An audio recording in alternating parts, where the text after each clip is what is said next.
যারা বিয়ে করো নাই, বিয়ের আগে 4-5টা করে প্রেম করবা। আরে আমি বলছি তো করবা, সমস্যা কি? ফতোয়া যা দেওয়ার আমি দিব, তোমার টেনশন করা লাগবে না। ফার্স্টার নিচে একটা প্রেমও করবা না, ঠিক আছে?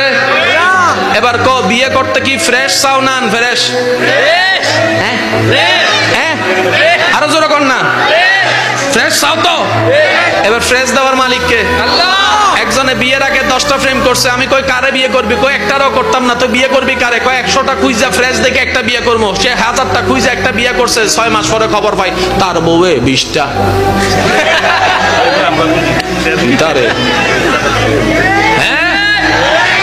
কিরে তুই 20টা? কয় আমনে মনে 10টা, আইল লাগে আমি 20টা হইছি। আমি যে করছি তুই জানোস কেমনে? কয় আপনার আল্লাহ তো বলেছেন পবিত্রের জন্য রাখা হয়েছে পবিত্রকে, অপবিত্রের জন্য রাখা হয়েছে অপবিত্রকে। নিশ্চয় আপনি অপবিত্র, তাই পাইছেন অপবিত্র।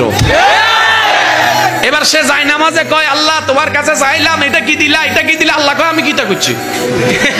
তুই কি কোরআনে আমার হুকুম শুনস নাই? আল্লাহ কি হুকুম বলে? যে আমি বলেছি পবিত্রের জন্য পবিত্র, অপবিত্রের জন্য অপবিত্র। এখন থেকে ফ্রেশ চাও না আনফ্রেশ? পবিত্র চাও না অপবিত্র? এখন থেকে মোবাইল বাইর করে যতবার সেটিং করবা, মনে মনে চিন্তা করবা আমারটাও কোনো না কোনো জায়গা